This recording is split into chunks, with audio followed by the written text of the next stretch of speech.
Hello everyone, welcome back. Today we are going to be dealing with this integral calculus. So now we have f of x equals to the integral from 0 to x sine t e to the t dt, g of x equals to 0 integral from 0 to x t squared over e to the t squared, and we are asked to compute the limit as x goes to positive infinity of g of x divided by f of x. Now to solve this problem, we're going to rewrite the f of x, deal with the f of x, and rewrite the g of x and deal with the g of x. If you are new to this channel, kindly hit the subscribe button. Do not forget to follow this video. Do not forget to like this video and share this video to your learning colleagues. Thank you for doing so, and may God bless you. Now we are going to write f of x here equals to the integral from 0 to x sine t, then e to the t dt. Now, instead of writing sine t e to the t dt, I'm going to rewrite it and say sine t e to the minus t dt, because e to the minus t is still 1 over e to the t. So I'm going to integrate this using the integration by part, but I won't use that UDV stuff. I'm going to use the DI method. So the DI method, DI. So I'm going to be differentiating sine t. I call this plus minus plus minus. And I'm going to integrate e to the minus t. So differentiate sine t, we get cosine t. Integrate e to the minus t, we get minus e to the minus t. Differentiate cosine t, we will get minus sine t. So instead of this plus here, it becomes minus sine t. So integrate this again, we have minus times that minus, that will be e to the minus t. Now here again, differentiate this sine t, you get cosine t. Now integrate this e to the minus t, you get e to the minus t. So now we can just multiply this together. Now after doing so, now I do not want to multiply this by this. Are you getting it? I do not want to do that. So instead of me doing this times this times this one should be this times this, but I'll not do it. I'll just write this as an integral. So let me rewrite what I'm talking about. I'm going to write f of x is equals to e to the minus t times this, that's minus e to the minus t sine t. Are you with me? Then this times this is also minus e to the minus t cosine t. Remember 0 to x, 0 to x. Then this part, instead of me multiplying this by this, I won't do that. I'm just going to take the integral of this and this. So I'm going to say minus is here, so that's minus integral from 0 to x. Then I have sine t e to the minus t dt. So that is how to deal with the DI method. If you don't want to continue here, continue multiplying it by this, you just multiply this by this and take the integral. So that's a method of the DI. So now we are now going to integrate these functions. Now note that if I put 0 here, 0 is gone, because sine 0 is 0, and if you multiply this by 0 is gone. So if I put x here, what will I have? So my f of x is equal to minus e to the minus x sine x. Am I right? So for this one, if I put x, what will I have? Let me remove the minus here. So I have e to the minus x cosine x. Then if I put 0 here, this will be 1. This one will also be 1. So I will have minus 1. Then this one now, notice that this function here is simply our f of x that we started with. Look at it. They are the same thing. See, you can see they are the same. So I can put this as minus f of x. So I take it to the other side and I add it to this f of x here. So what will it become? It will become 2f of x. This is f of x, right? F of x is also equal to the whole of it.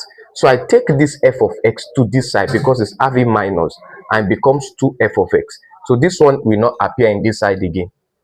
Do you understand? So this is what we'll be having at the end of the day. So I'll divide both sides by 2. So I have f of x equals to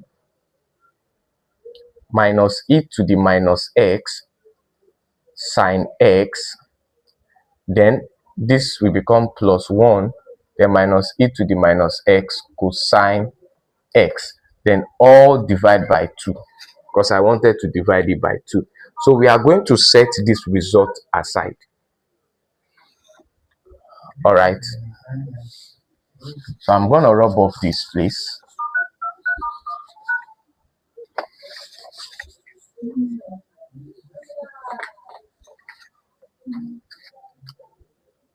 So now let's take our g of x and integrate it as well.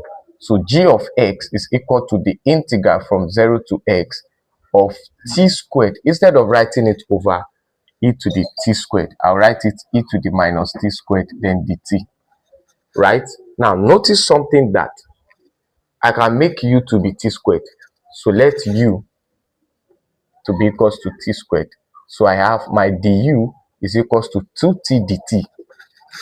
Are you with me? So this limit also is going to change. We have a limit. We have x. We have u. Sorry, we have t.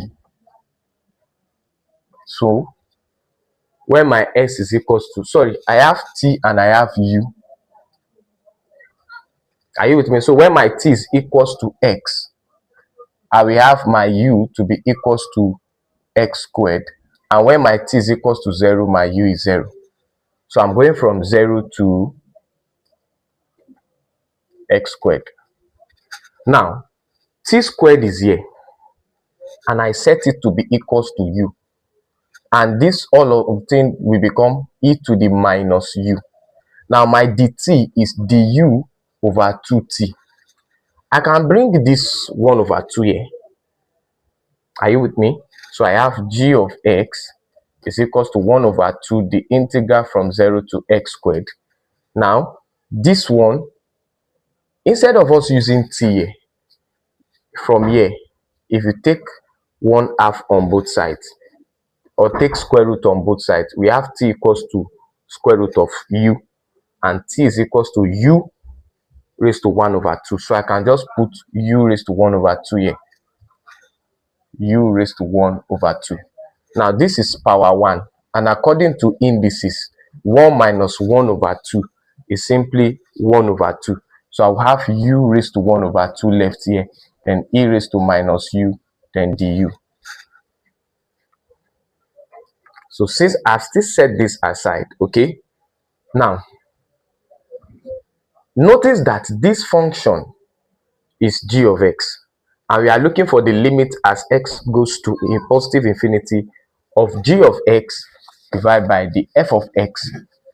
Now watch me as we are going to get it with ease. This is not difficult, okay? Now what do we have? We have the limit as x tends to positive infinity. This is my g of x. My g of x is 1 over 2, the integral from 0 to x squared, u raised to 1 over 2 e to the minus u, then our du, all divide by this function. So I'm going to write it here, minus e to the minus x sine x plus 1 minus e to the minus x cosine x. Sorry, don't be annoyed. So divide by 2, we have it here. So I'm going to rub off this part. Now note that there's an identity of limit. When we have limit x tends to a number, right? And we have f of x divided by g of x. This is the same thing as the limit as x goes to a of f of x divided by the limit as x goes to a of g of x. So I can take the limit of this one, are you with me, and divide it by the limit of this one. So it's an identity in limit. So now firstly, let me take the limit of this. So I have the limit as x goes to positive infinity of 1 over 2, the integral from 0 to x squared, right? U raised to 1 over 2 e raised to minus u du. Now, notice something, that as x keeps on going to infinity, this also will go to infinity. And because this power here, this x squared, is increasing by degree 2, so this x squared will also approach to infinity. At the end of the day, we have 1 over 2, the integral of 0 to infinity, u raised to 1 over 2 e raised to minus u du. This is what it will equal to. Now, you observe that this looks like a standard function, a special function, which we call the gamma function. Gamma n is equals to the integral from 0 to infinity of t raised to n minus 1 e raised to minus t dt. You can see it's almost like it. So what do? We are going to set n minus 1 to be this. So n minus 1 is 1 over 2. So that my n is equals to 1 over 2 plus 1. And my n is simply 3 over 2. My n is 3 over 2. So what do we do now? Instead of writing this whole thing, I'll just call this thing gamma 3 over 2. So I'm going to rub off this part. Gamma 3 over 2. Remember that 1 over 2 is here. So I'm multiplying it also by 1 over 2. So I have 1 over 2 gamma 3 over 2. And I will have 1 over 2 times gamma 1 plus 1 over 2. Right? So what do I have now? I have 1 over 2 times 1 over 2 gamma 1 over 2. Gamma 1 over 2 is a special identity, which is simply root pi. So what will I have here? I will have 1 over 4 root pi. So sorry for that. 1 over 4 root pi. Now, the next thing now, since we have computed for the numerator, which is f of x, we also need to compute for the denominator, which is g of x. So I'm going to rub off this. So now I'm going to rub off this part. Sorry, this is calculus. Now, the next thing you want to see, for the g of x, we are taking the limit of, we just took the limit for the g of x. So now we are going to take that for the f of x, which is this. So we have the limit as x approaches to positive infinity of e to the minus x sine x, then plus 1 minus e to the minus x cosine x divided by 2.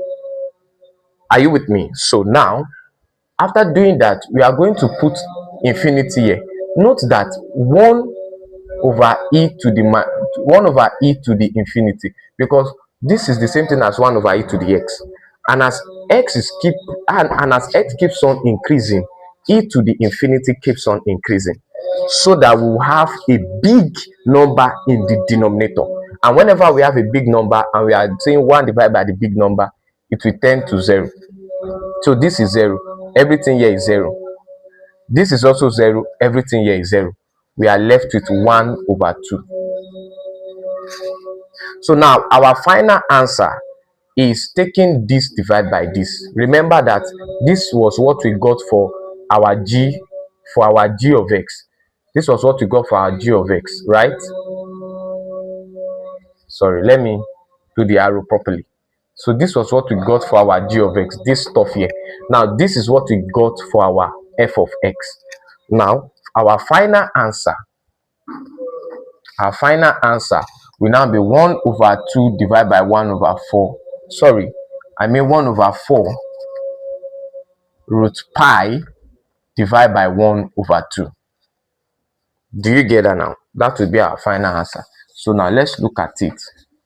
I'm going to write it. The limit as x approaches to positive infinity of g of x over f of x is equal to 1 over 4 root pi divided by 1 over 2.